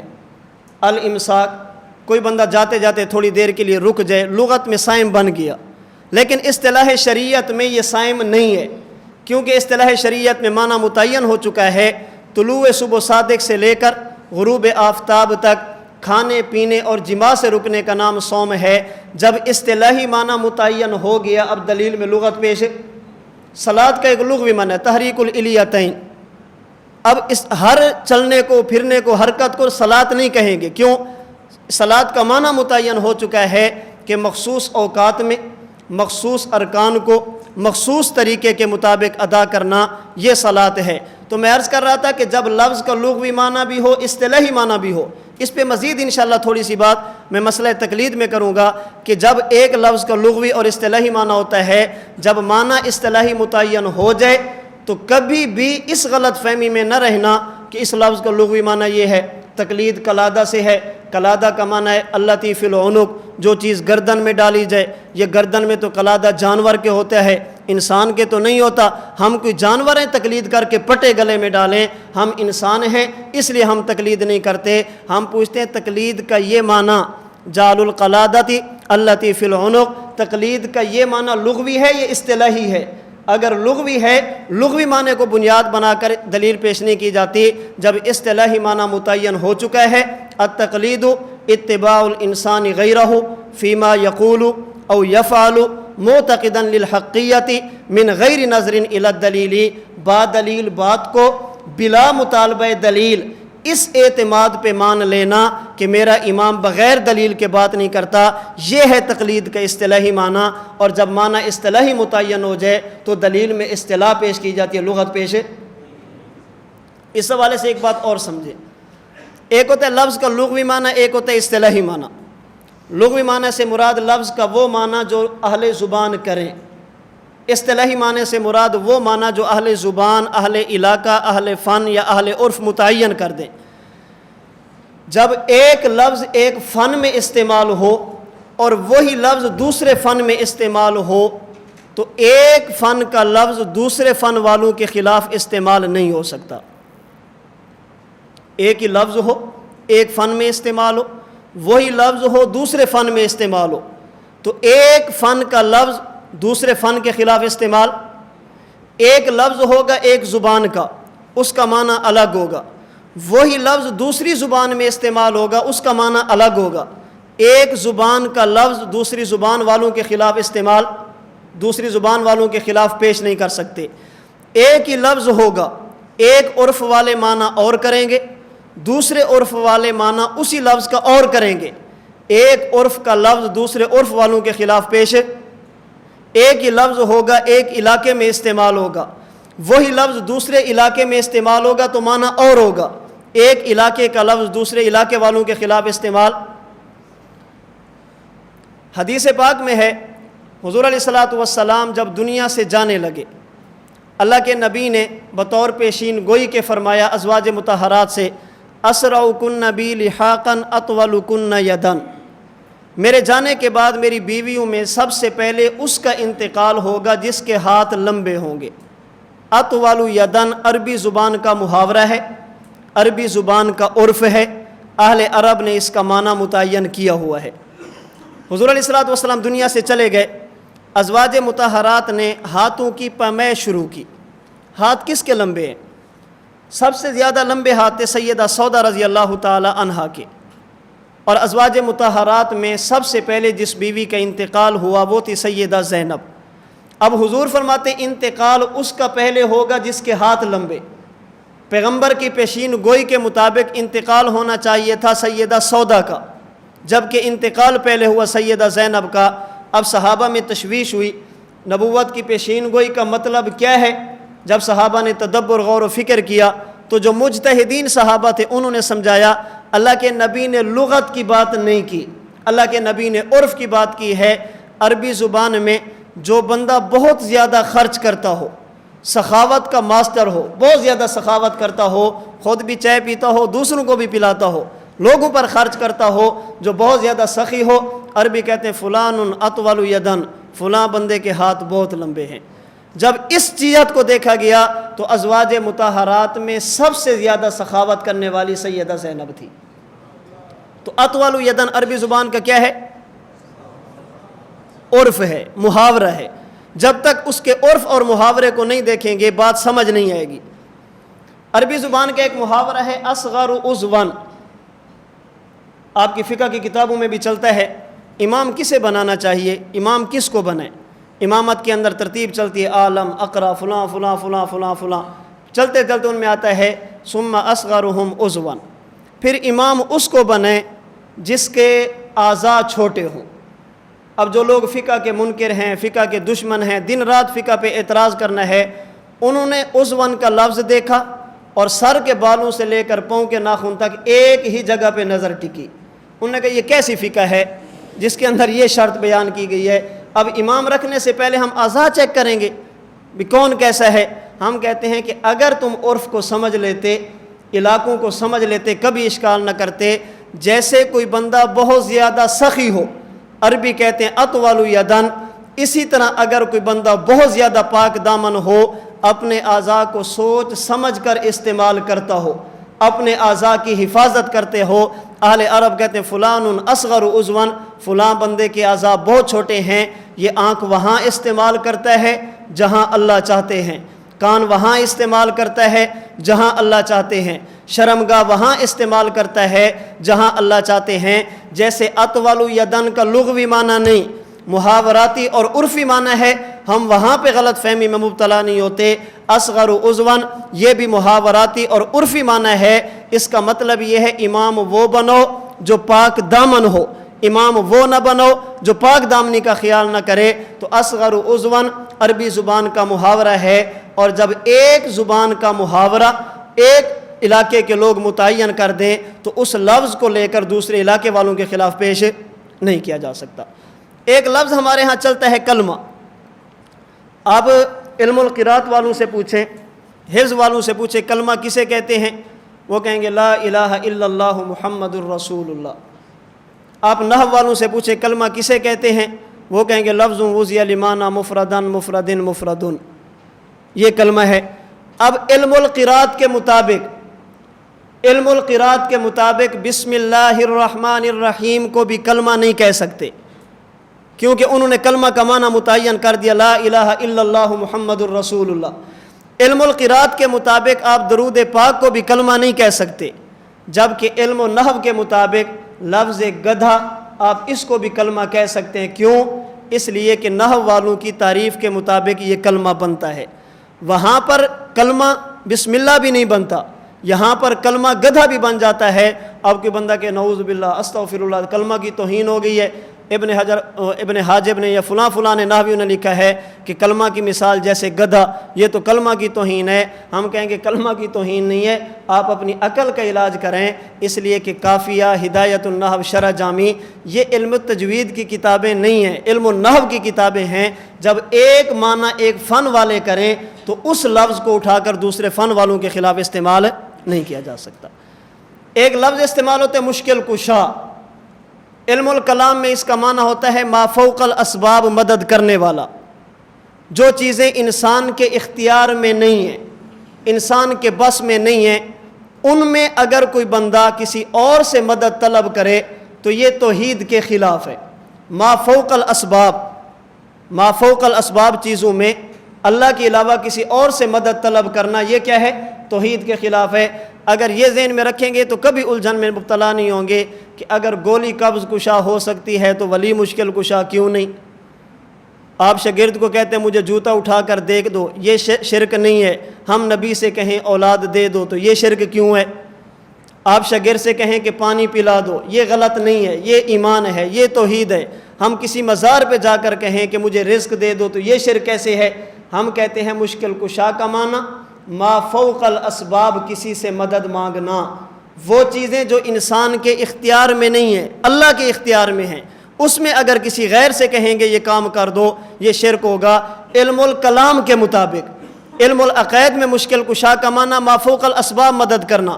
جب آپ علم تصوف میں جائیں گے صوفیاء کے ہاں مشکل کشا کا معنی ہوتا ہے ایسے مسائل حل کرنا جو ہر کسی سے حل نہ ہوتے ہوں، یہ ما تحت الاسباب ہے، ایسے مسائل حل کرنا جو ہر کسی سے حل نہ ہوتے ہوں۔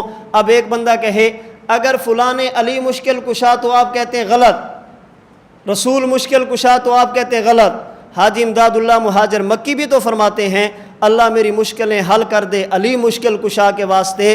حاجی صاحب مشکل کشا کہیں تو ٹھیک ہے، ہم کہیں تو غلط ہے۔ ہم کہیں گے حاجی صاحب رحمۃ اللہ علیہ علم الکلام کے بندے نہیں ہیں، علم تصوف کے بندے ہیں۔ حاجی صاحب نے جس کتاب میں یہ بات کی ہے عقیدے کی کتاب نہیں ہے، تصوف کی کتاب ہے۔ جب کتاب تصوف کی ہے اصطلاح بھی تصوف کی ہوگی۔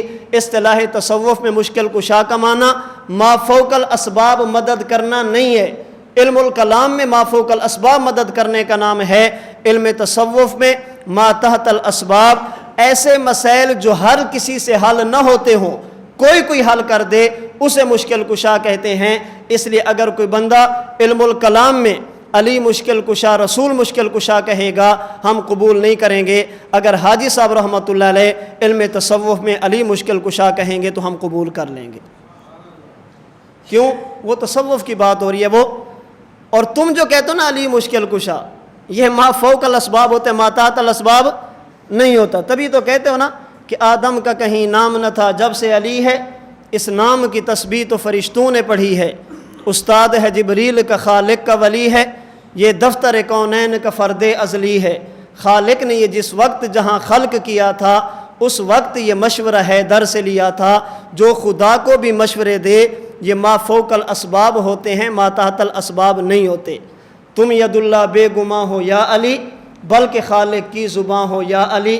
آپ نے ہر ایک نبی کی مدد، آپ سے محکم ہوا دین سمد، جو ہر نبی کی مدد کرے یہ ما فوق الاسباب ہوتا ہے، ما تحت الاسباب نہیں ہوتا۔ تو خیر میں بات عرض کر رہا تھا کہ جب ایک لفظ ایک فن میں استعمال کیا جائے اسی لفظ کو اٹھا کر دوسرے فن والوں کے خلاف استعمال، آپ ایک بات اور سمجھیں،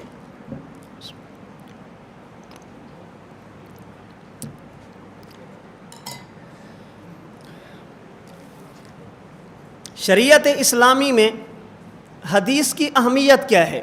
ہم اتنا زور کیوں دیتے ہیں کہ حدیث مانو حدیث مانو حدیث مانو، حدیث حجت ہے؟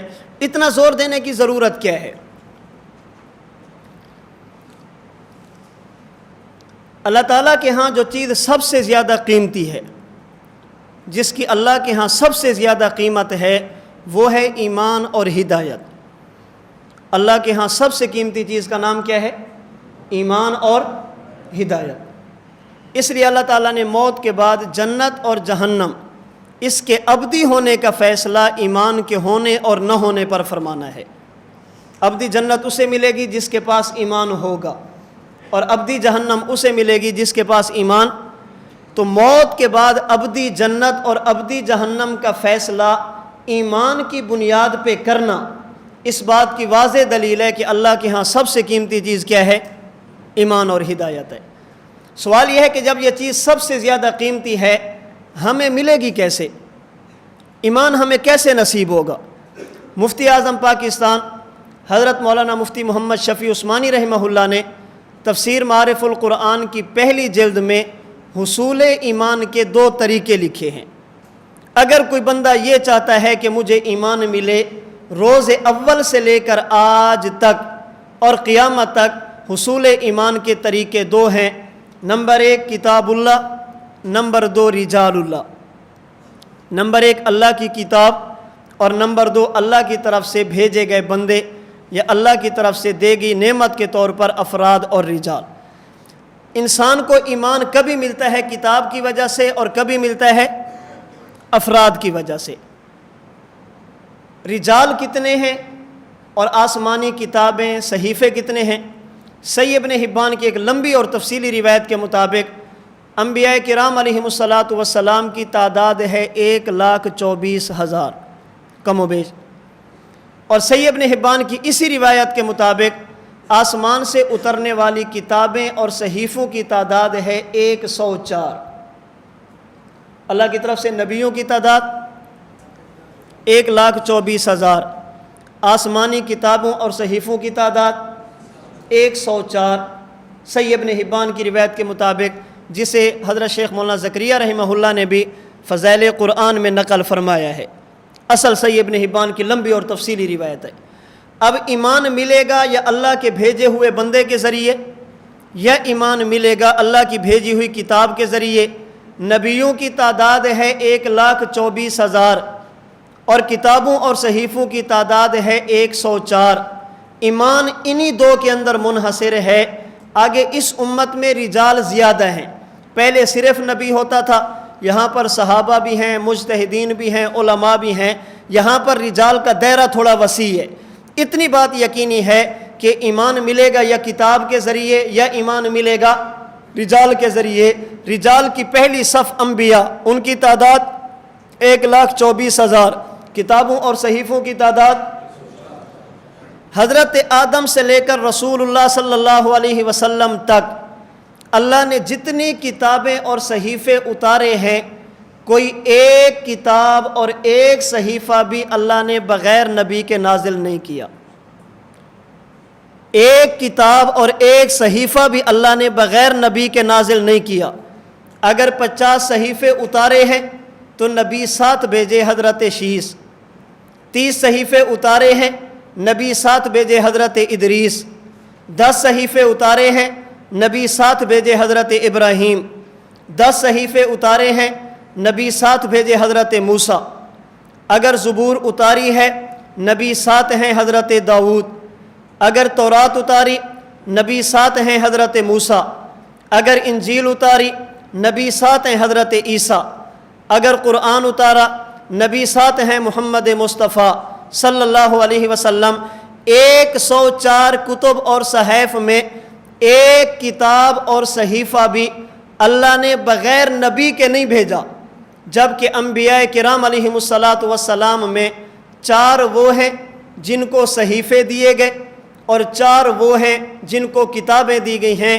مکمل تعداد 7 بنتی ہے، کیونکہ 4 جن کو صحیفے دیے گئے ان میں ایک حضرت موسیٰ ہیں جن کو کتاب تورات بھی ملی ہے، تو 7 نبی ہیں جن کو کتابیں اور صحیفے دیے گئے ہیں۔ 1,23,993 نبی ایسے ہیں جن کے پاس کتاب بھی نہیں ہے، جن کے پاس صحیفہ بھی نہیں ہے۔ کتاب بغیر نبی کے نہیں ہے، نبی بغیر کتاب کے ہے۔ صحیفہ بغیر نبی کے نہیں ہے، نبی بغیر صحیفے کے ہے۔ مستقل شریعت بغیر نبی کے نہیں ہے، نبی بغیر مستقل شریعت کے ہے۔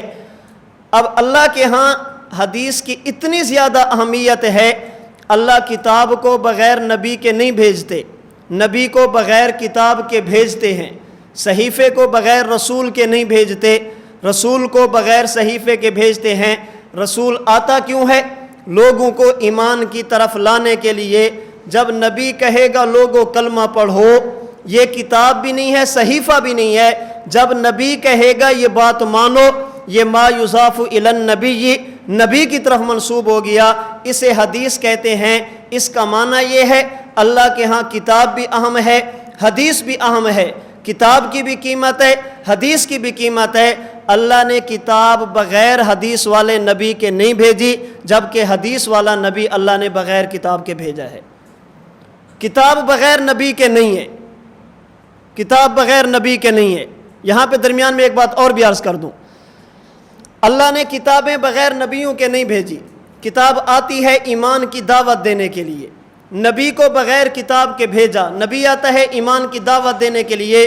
ایمان کے طریقے 2 ہیں، یا کتاب یا رجال، یا کتاب پڑھو یا رجال کے پیچھے چل پڑو۔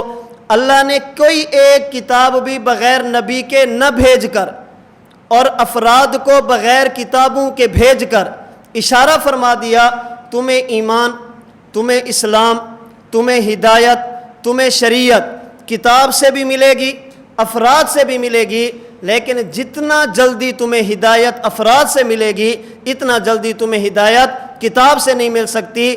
کتاب پڑھو اور ہدایت پہ آ جاؤ، اسے تحقیق کہتے ہیں۔ کسی کی بات مانو اور ہدایت پہ آ جاؤ، اسے تقلید کہتے ہیں۔ اللہ نے انبیاء کی بہت بڑی تعداد بغیر نبی کے بھیج کر، انبیاء کی بہت بڑی تعداد بغیر کتاب کے بھیج کر اشارہ فرما دیا جتنا جلدی ہدایت تقلید سے ملتی ہے اتنا جلدی ہدایت تحقیق سے نہیں ملتی، وگرنہ اللہ نبی کوئی ایک تو بھیج دیتا نا، کوئی ایک کتاب ہوتی جو اللہ بغیر نبی کے بھیج دیتے۔ اور یاد رکھنا یہ اللہ کی کتاب ہے، کسی کتاب کا کتاب ہونا تب تک ثابت نہیں ہوگا جب تک آپ حدیث پر اعتماد نہیں کریں گے۔ کیوں؟ یہ اللہ کا کلام ہے، کون بتائے گا؟ جی مجھ پر وحی نازل کی گئی، یہ کون بتائے گا؟ نبی بتائے گا، اور نبی کے بتانے کا نام کیا ہے؟ تو جب تک آپ حدیث کو نہیں مانیں گے قرآن کا قرآن ہونا ثابت نہیں ہوتا، جب تک حدیث نہیں مانیں گے انجیل کا انجیل ہونا ثابت نہیں ہوتا، آسمانی کتابوں کا کتاب ہونا ثابت نہیں ہوتا۔ حدیث اتنی اہم ہے، جب تک اس پر اعتماد نہ کیا جائے نہ انسان کو ہدایت ملتی ہے نہ انسان کے پاس کتاب آتی ہے۔ اس لیے ہم کہتے ہیں کہ کتاب بھی ضروری ہے، حدیث بھی ضروری ہے، وحی مطلوب بھی ضروری ہے، اور وحی غیر مطلوب بھی ضروری ہے۔ اگلی بات سمجھیں، میں نے گزارش کی کہ جناب رسول اللہ صلی اللہ علیہ وسلم پر وحی آنے کی دو قسمیں تھیں، آنے والی وحی دو طرح کی تھی، وحی مطلوب اور وحی غیر مطلوب۔ ایک وہ جسے بطور قرات کے پڑھا جاتا ہے، اور ایک وہ جس کی نماز میں بطور تلاوت قرات نہیں کی جاتی۔ سوال یہ ہے کہ کیا قرآن کریم میں اس کی کوئی نظیر موجود ہے، اس کی کوئی دلیل موجود ہے کہ حضور پر ایسی وحی بھی آتی تھی جو قرآن سے ہٹ کر ہوتی تھی، اور وہ وحی اللہ کی طرف سے ہوتی تھی، نبی کی اپنی طرف سے؟ قرآن کریم کی بے شمار آیات اس پہ موجود ہیں، آپ صرف ایک آیت سماعت فرما لیں۔ حضور علیہ الصلوۃ والسلام جب تک مکہ مکرمہ میں تھے، آپ جب نماز پڑھتے تو رخ یوں فرماتے کہ بیت اللہ بھی سامنے، بیت المقدس بھی سامنے، دونوں کی طرف منہ ہوتا تھا۔ جب ہجرت فرما کر مدینہ منورہ پہنچے، اب حضور درمیان میں ہیں، ایک طرف بیت اللہ ایک طرف بیت المقدس۔ اگر بیت المقدس کی طرف منہ کرتے ہیں تو ادھر نہیں ہوتا، ادھر منہ کرتے ہیں تو ادھر نہیں ہوتا۔ اب کیا کریں؟ اللہ کے نبی نے 16 یا 17 مہینے بیت المقدس کی طرف منہ کر کے نماز پڑھی۔ اللہ تعالیٰ نے 16-17 مہینوں کے بعد حکم دیا، فولی وجہک شطر المسجد الحرام، اے پیغمبر قبلہ بدل دیں، اپنا رخ انور بیت اللہ کی طرف کر دیں۔ حضور علیہ الصلوۃ والسلام نے جب رخ انور بیت اللہ کی طرف کیا، تحویل قبلہ ہوا، مخالفین نے اعتراض کیا، اگر بیت اللہ قبلہ ٹھیک تھا اب تک بیت المقدس کی طرف منہ کیوں کیا؟ اگر بیت المقدس ٹھیک تھا اب بیت اللہ کی طرف کرنے کی کیا ضرورت ہے؟ یہ کیسا نبی ہے، کبھی ایک قبلہ کبھی دوسرا قبلہ، کبھی ایک رخ کبھی دوسرا رخ؟ اگر وہ ٹھیک تھا تو پہلے بیت اللہ کی طرف منہ کیوں نہیں کیا؟ اگر بیت المقدس ٹھیک ہے اب بیت اللہ کی طرف رخ کرنے کی ضرورت کیا ہے؟ تحویل قبلہ کیوں ہوا؟ اللہ تعالیٰ نے بتایا کہ تحویل قبلہ کیوں ہوا، فرمایا وَمَا جَعَلْنَا الْقِبْلَةَ الَّتِي كُنْتَ عَلَيْهَا إِلَّا لِنَعْلَمَ مَنْ يَتَّبِعُ الرَّسُولَ مِمَّنْ يَنْقَلِبُ عَلَىٰ عَقِبَيْهِ۔ اے پیغمبر، ہم نے آپ کے رخ انور کو بیت المقدس سے بیت اللہ کی طرف پھیرا۔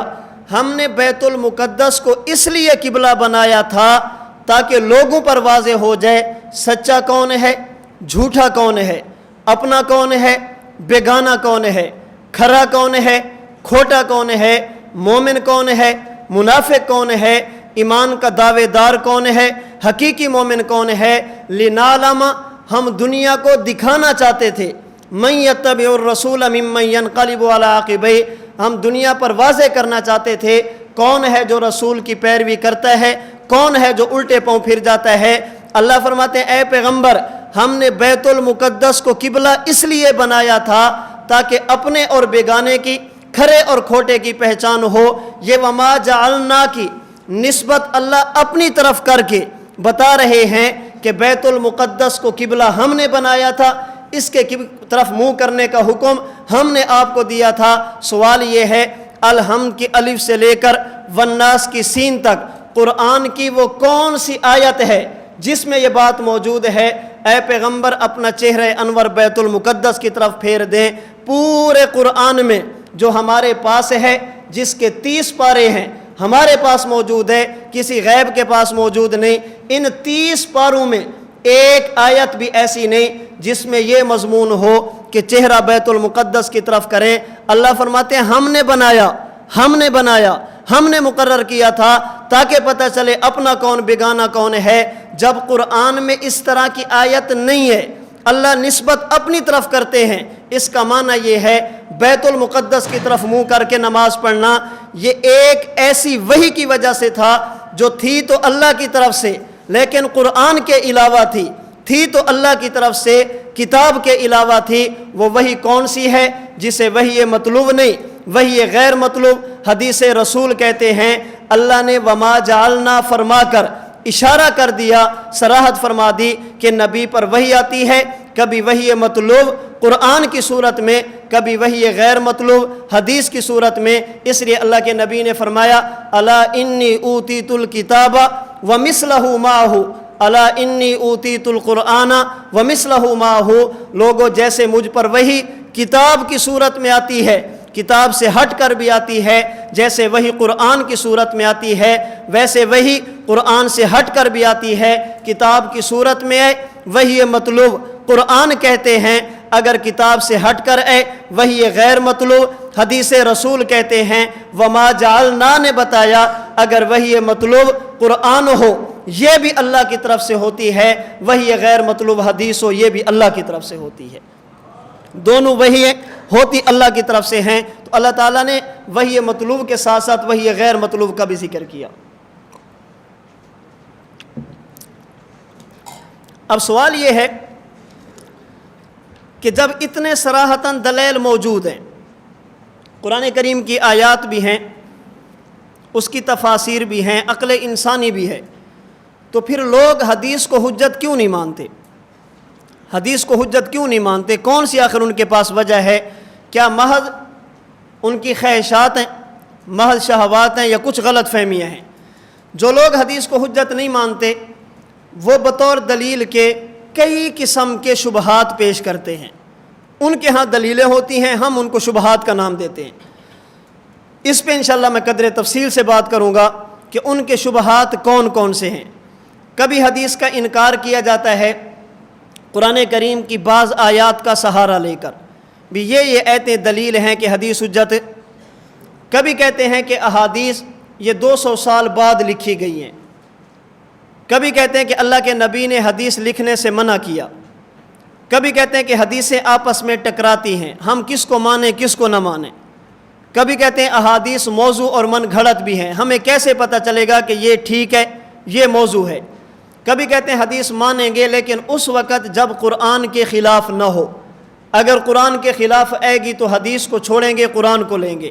یہ بھی اس دور میں حدیث پر اعتماد ختم کرنے کا 99% ہیلا اور 99% بہانہ ہے کہ حدیث تو مانتے ہیں لیکن اس وقت تک جب تک قرآن کے مطابق ہوگی، اگر قرآن کے خلاف ہوگی چھوڑ دیں گے۔ کیوں؟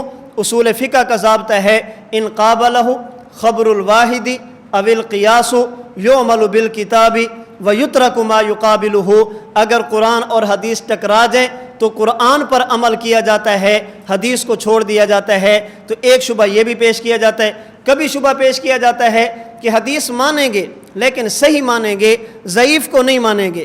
اس لیے انشاءاللہ اس پہ میں ایک ایک پہ بات کروں گا۔ سب سے پہلے قرآن کریم کی چند آیتیں دیکھیں جن کی بنیاد پہ احادیث کا انکار کیا جاتا ہے۔ نمبر 1، قرآن کریم کی وہ آیات جن میں یہ مضمون ہے کہ رسول کے ذمے صرف بات کو پہنچانا ہے، ان علیک الا البلاغ ما علی الرسول الا البلاغ المبین وغیرہ۔ ان آیتوں سے پتہ چلتا ہے کہ رسول کی ذمہ داری کتنی ہے؟ بات کو پہنچا دینا۔ اللہ کا کلام ہے، یہ قرآن ہے، بس رسول کا کام ختم ہو گیا۔ اگر حدیث حجت ہوتی تو رسول کی ذمہ داری صرف پہنچانا نہ ہوتی بلکہ رسول کی ذمہ داریاں اور بھی ہوتی۔ ہم جواب میں کہتے ہیں کہ قرآن کریم میں صرف یہی آیت ہے ان علیک الا البلاغ، قرآن اس پہ ختم ہو جاتا ہے۔ ما علی الرسول الا البلاغ المبین، قرآن ختم ہے، یہ اس کے علاوہ آیتیں اور بھی ہیں۔ اگر قرآن کریم کو دیکھا جائے تو قرآن کریم میں آیتیں اور بھی ہیں اور ان میں رسول اللہ صلی اللہ علیہ وسلم کی حیثیت کو واضح کیا گیا۔ انزلنا الیک الذکر لتبین للناس ما نزل الیہم، اے پیغمبر ہم نے آپ کو کتاب دی ہے تاکہ لوگوں کے سامنے آپ کتاب کی وضاحت فرمائیں۔ حضرت ابراہیم نے دعا کی تھی یتلو علیہم آیاتک، اللہ تیری کتاب ان کو پڑھ کے سنائے، وَيُعَلِّمُهُمُ الْكِتَابَ وَالْحِكْمَةَ، اور کتاب سمجھے بھی۔ اب اللہ تعالیٰ نے پیغمبر کو مبلغ بھی فرمایا، پیغمبر کو معلم بھی فرمایا۔ کتاب پہنچانا بھی آپ کی ذمہ داری، کتاب سمجھانا بھی آپ کی ذمہ داری۔ اللہ تعالیٰ نے یہ دو پیغمبر کی حیثیتیں، ذمہ داریاں کیوں لگئی ہیں؟ اس لیے کہ نبی کی امت کی دو قسمیں ہیں۔ امت دعوت نمبر 1 جو حضور کو نبی نہیں مانتی، جسے غیر مسلم کافر کہتے ہیں۔ نمبر 2 امت اجابت جو پیغمبر کو نبی مانتی ہے، نبی کا کلمہ پڑھتی ہے۔ جو بندہ یہ کہے کہ میں آپ کو نبی نہیں مانتا، فرمایا ان علیک الا البلاغ، اے پیغمبر آپ کے ذمے بتانا تھا، آپ نے بتا دیا، اب جاتا ہے جہاں پہ جائے، آپ سے نہیں پوچھا جائے گا۔ فَلَعَلَّكَ بَاخِعٌ نَفْسَكَ عَلَىٰ آثَارِهِمْ إِن لَّمْ يُؤْمِنُوا بِهَٰذَا الْحَدِيثِ آسَفًا، کیا آپ اپنی جان دے دیں گے اگر کلمہ نہیں پڑھیں گے؟ تو مبلغ ان علیک الا البلاغ، یہ پیغمبر امت دعوت کے لیے، کفار کے لیے ہیں جو پیغمبر کو نبی نہیں مانتے۔ جو کہے حضور میں مانتا ہوں، فرمایا یعلمہم الکتاب والحکمت انزلنا الیک الذکر لتبین للناس ما نزل الیہم، اے پیغمبر آپ نے بتا بھی دیا، آپ نے سمجھانا بھی ہے۔ مبلغ یہ پیغمبر صرف کفار کے لیے ہیں، معلم یہ ایمان والوں کے لیے ہیں۔ ایک بندہ کہتا ہے میں قرآن نہیں مانتا، فرمایا ان علیک الا البلاغ، آپ کے ذمے بتانا تھا، آپ نے بتا دیا۔ ایک بندہ کہتے حضور قرآن کو مانتا ہوں، یہ آیت سمجھ نہیں آتی، مطلب کیا ہے؟ فرمایا اس کے لیے صرف مبلغ نہیں ہے، اس کے لیے معلم بھی ہیں۔ تو مبلغ یہ کفار کے لیے، معلم یہ مومنین کے لیے ہیں۔ ہم خود کو مومن کہتے ہیں، امت اجابت کہتے ہیں، ہم حضور کو مبلغ بھی مانتے ہیں، معلم بھی مانتے ہیں۔ جو ان علیک الا البلاغ ما علی الرسول الا البلاغ المبین، ان ایتوں کی وجہ سے نبی کی حدیث کا انکار کرتا ہے، وہ اپنے بارے میں خود فیصلہ کرے کہ امت دعوت میں ہے یا امت اجابت میں ہے۔ ان علیک الا البلاغ یہ کفار کے لیے ہے، ایمان والوں کے لیے نہیں ہے۔ ایک بندہ کہتا ہے حضور فرماتے ہیں نماز پڑھو، وہ کہتا ہے میں نماز نہیں مانتا، فرمایا ان علیک الا البلاغ، آپ کے ذمے بتانا تھا، آپ نے بتا دیا۔ حضور مانتا ہوں، کب پڑھنی ہے، اس وقت سے لے کر اس وقت تک، کیسے پڑھنی ہے، یوں پڑھنی ہے۔ فرمایا وَيُعَلِّمُهُمُ الْكِتَابَ وَالْحِكْمَةَ، جو نہیں مانتا اسے اتنا بتاؤ اقیموا الصلاۃ، نماز فرض ہے، جو مان لے اسے بتاؤ صلوا کما رأیتمونی اصلی، اسے پڑھ کر دکھاؤ کہ نماز یوں پڑھنی ہے۔ تو ان علیک الا البلاغ کا تعلق ایمان والوں سے نہیں ہے، کفار کے ساتھ ہے، اپنوں سے نہیں ہے، بیگانوں کے ساتھ ہے، اس کا تعلق اغیار کے ساتھ ہے۔ ہم خود کو مومن کہتے ہیں، نبی کو مبلغ بھی مانتے ہیں، ہم خود کو مومن کہتے ہیں، نبی کو معلم بھی مانتے ہیں۔ تو ان علیک الا البلاغ کا تعلق امت اجابت کے ساتھ نہیں ہے، کس کے ساتھ ہے؟ امت دعوت کے ساتھ ہے۔ اچھا جی، قرآن کریم کی بہت ساری آیتیں ایسی ہیں جن میں یہ بات موجود ہے کہ قرآن ایک کامل اور مکمل کتاب ہے، تفصیلا لکل شیء، تبیینا لکل شیء، ما فرطنا فی الکتاب من شیء۔ اس طرح کی آیتیں موجود ہیں جن سے یہ پتہ چلتا ہے کہ قرآن ایک کامل اور مکمل اور جامع کتاب ہے۔ جب قرآن مکمل کتاب ہے تو اس کے ہوتے ہوئے حدیث کی ضرورت کیا ہے؟ ہم کہتے ہیں اگر قرآن کامل اور مکمل ہونے کا معنی وہ ہے جو آپ نے کیا، ہم تبیانا لکل شیء کا انکار نہیں کرتے، تفصیلا لکل شیء کا انکار نہیں کرتے، ما فرطنا فی الکتاب من شیء کا انکار نہیں کرتے۔ یاد رکھنا حضرت شیخ دامت برکاتہم العالیہ فرمایا کرتے ہیں کہ ایک ہوتا ہے قرآن کی آیت کا انکار، اور ایک ہوتا ہے قرآن کی آیت کے اس معنی کا انکار جو ہمارا مخالف کرتا ہے۔ ہم قرآن کا انکار نہیں کرتے، اس معنی کو نہیں مانتے جو معنی تم کرتے ہو۔ ما فرطنا فی الکتاب من شیء، تبیانا لکل شیء کا یہ معنی کرنا کہ اس کے ہوتے ہوئے حدیث کی ضرورت نہیں، ہم یہ معنی ماننے کے لیے تیار۔ کیوں؟ اگر اس کا معنی وہ ہے جو آپ نے کیا، بھی قرآن کے ہوتے ہوئے حدیث کی ضرورت نہیں ہے۔ اب سوال ہوگا، قرآن کہتے ہیں اقیموا الصلاۃ، نماز پڑھو، کب؟ نماز کا اول وقت کون سا، آخر وقت کون سا؟ قرآن ہماری رہنمائی نہیں کرتا۔ تبیانا لکل شیء کا مطلب تو یہ تھا کہ نماز کے اوقات بھی ہوتے، فجر کی رکعتیں، ظہر کی رکعتیں، عصر کی رکعتیں، مغرب کی رکعتیں، عشاء کی رکعتیں، قرآن چپ ہے۔ اگر تبیانا لکل شیء کا مطلب یہ کہ ہر چیز موجود ہے، اس کے ہوتے ہوئے کسی چیز کی ضرورت نہیں ہے، تو سوال ہوگا نہ نماز کے اوقات، نہ نماز کی رکعتیں، نہ زکوٰۃ کا نصاب، نہ زکوٰۃ کی شرائط، نہ اگر بلی جھوٹا کر جائے تو اس کا کیا حکم ہے، پاکی ناپاکی کے حکام قرآن میں نہیں ہیں۔ تبیان لکل شیء کا مطلب کیا ہوگا؟ تو پھر تبیان لکل شیء غلط ہے۔ ہم کہتے نہیں، تبیان لکل شیء ٹھیک ہے، جو معنی آپ نے کیا وہ معنی غلط ہے۔ تبیان لکل شیء، تفصیل لکل شیء کا مطلب یہ ہے، اگر قرآن کریم عقائد بھی دے، مسائل بھی دے، اور مسائل کے حل کے لیے شخصیات بھی دے، ہم کہیں گے قرآن مکمل کتاب ہے۔ اگر قرآن صرف مسائل دیتا ہے، مسائل کے حل کے لیے شخصیات نہیں دیتا، اب ہم کہیں گے قرآن مکمل کتاب نہیں ہے۔ اگر قرآن یہ کہتا کہ صرف اللہ کو مانو، پھر ہمیں قرآن میں مسئلے نہ ملتے تو سوال ہوتا کہ قرآن تو رہنمائی نہیں کرتا۔ اگر قرآن کہتا کہ اللہ کی اطاعت کرو، اللہ کی اتباع کرو، اور ہمیں شریعت کے مسائل قرآن میں نہ ملتے، اب سوال ہوتا کہ قرآن تو رہنمائی نہیں کرتا۔ قرآن صرف یہ نہیں کہتا اللہ کو مانو، اللہ کی اتباع اور اطاعت کرو، اگر قرآن فآمنوا باللہ کہتا ہے تو ورسلہ ساتھ کہتا ہے، اطیعوا اللہ کہتا ہے تو اطیعوا الرسول ساتھ کہتا ہے۔ اگر قرآن اللہ اپنی اتباع کی بات کرتے ہیں تو رسول کی اتباع کی بات ساتھ کرتے ہیں۔ اب قرآن کے کامل ہونے کا مطلب یہ ہے، قرآن نے عقائد بھی دیے، قرآن نے مسائل بھی دیے، اور قرآن نے شخصیات بھی دی کہ اگر مسئلہ قرآن میں نہ ملے، نبی کے پاس جانا، نہ ملے اولی الامر فقہا مجتہدین کے پاس جانا، اللہ کی بات مانو، اللہ کے رسول کی مانو، اللہ کی اطاعت کرو، رسول کی اطاعت کرو۔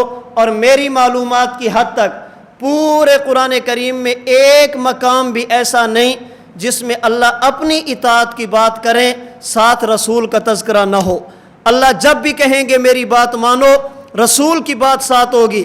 الحمد کی الف سے لے کر والناس کی سین تک میری معلومات کی حد تک ایک مقام بھی ایسا نہیں اللہ اپنی اتباع کی بات کرے، رسول کی اتباع نہ ہو۔ جب بھی اللہ کی اطاعت ہوگی، رسول کی ساتھ ہوگی، اللہ کی اتباع ہوگی، رسول کی اتباع ساتھ ہوگی۔ جبکہ اس کے برعکس قرآن کریم میں ایک نہیں کئی جگہوں پہ اللہ نے تنہا رسول کی اطاعت کا ذکر کیا، اپنی اطاعت کا ذکر نہیں ہے۔ اللہ کی اطاعت بغیر رسول کے نہ ہونا اور رسول کی اطاعت کا تذکرہ بغیر اللہ کی اطاعت کے تذکرے کے ہونا، یہ اس بات کی کھلی دلیل ہے کہ مومن کے لیے اللہ کی بات ماننا بھی ضروری ہے، رسول کی بات ماننا بھی ضروری ہے۔ سوال یہ ہے کہ جب دونوں ضروری ہیں، اللہ نے اپنی اطاعت کو تنہا ذکر نہیں کیا، رسول کی اطاعت کو تنہا ذکر کیوں کیا؟ اس کی آسان وجہ یہ ہے کہ اللہ کی اطاعت بغیر رسول کی اطاعت کے ہو نہیں سکتی۔ رسول ہمیں نظر آتے ہیں، اللہ نظر نہیں آتے، اور جو چیز نظر ہے اس پر انسان اعتماد زیادہ کرتا ہے بنسبت اس کے جو آنکھ سے اوجھل ہو۔ چونکہ پیغمبر بشر تھے، آنکھوں سے نظر آتے تھے، اس لیے تنہا ان کی اطاعت کا ذکر کیا۔ تو اللہ تعالیٰ کی اطاعت کے ساتھ رسول کی اطاعت کا ذکر آنا اور اللہ کی اطاعت کے بغیر تنہا رسول کی اطاعت کا ذکر کرنا، اس بات کی واضح دلیل ہے مومن کے لیے اللہ کو ماننا بھی ضروری، رسول کو ماننا بھی ضروری، اللہ کی بات ماننا بھی ضروری، رسول کی بات ماننا بھی ضروری۔ اللہ کی بات مانیں گے اسے قرآن کہتے ہیں، رسول کی بات مانیں گے اسے حدیث کہتے ہیں۔ تو اگر قرآن شخصیات کی بات نہ کرتا، یہی تو فرق ہے قرآن اور تورات اور انجیل میں، وہ احکام کی بات کرتے ہیں، شخصیات کی بات وہ شخصیات کی بات نہیں کرتے۔ کیوں؟ کلما ہلک نبی خلفہ نبی، وہاں نبی کے بعد نبی ہے، شخصیات کی ضرورت نہیں ہے، امت کی ضرورت نہیں ہے۔ اس لیے حضرت امام قرطبی رحمہ اللہ نے الجامع لاحکام القرآن میں لکھا ہے، لم یکن عندہم اجتہاد قط، پہلی امتوں کے پاس اجتہاد نہیں تھا، انما خص بذالک امت محمد صلی اللہ علیہ وسلم، ختم نبوت کی برکت سے اللہ نے اجتہاد اور مجتہدین اس امت کو عطا فرمائے ہیں، پہلی امتوں میں نہیں تھا۔ تو قرآن کے کامل اور مکمل ہونے کا معنی کیا ہے؟ قرآن عقائد بھی دیتا ہے، مسائل بھی دیتا ہے، اور جو مسائل نہ ہوں ان کے حل کے لیے شخصیات بھی دیتا ہے، شخصیات کے حوالے بھی کرتا ہے۔ حضرت استاد دامت برکاتہم العالیہ یہاں پہ موجود ہوں، وہ آپ سے کہیں کہ میں موجود ہوں تو میری بات ماننا، اگر میں نہ ہوں تو فلاں کی بات ماننا، تو جب وہ چلے جائیں تو آپ جس کے بارے میں کہیں گے فلاں کی بات ماننا، آپ اس کی بات کا انکار کر دیں گے نا. ہم تو ان کی بات ماننے کے پابند ہیں، آپ کی بات کیوں مانیں؟ ہم کہیں گے اگر وہ یہ نہ فرماتے کہ فلاں کی بات ماننا تو آپ کی بات ٹھیک تھی، جب وہ فرما کے گئے ہیں کہ میں نہ ہوں تو ان کی ماننا، اس کا مطلب یہ ہے کہ ان کی بات پوری ہے. اب تمہیں کوئی پریشانی ہو تو بتائیں. اللہ فرماتے ہیں قرآن کامل اور مکمل ہے، اس میں اطاعت خدا بھی ہے، اطاعت مصطفیٰ بھی ہے، اطاعت فقہا بھی ہے. قیامت کی صبح تک فقہا کی فقہ نے رہنا ہے، مجتہدین کے اجتہاد نے رہنا ہے، ان کے مدون کیے ہوئے مسائل نے رہنا ہے. اس لیے امت کو پریشانی کی ضرورت نہیں ہے. قرآن کے کامل ہونے کا معنی قرآن عقائد بھی دیتا ہے، مسائل بھی دیتا ہے، اور جو مسائل قرآن میں نہ ہوں ان کے حل کے لیے شخصیات بھی دیتا ہے.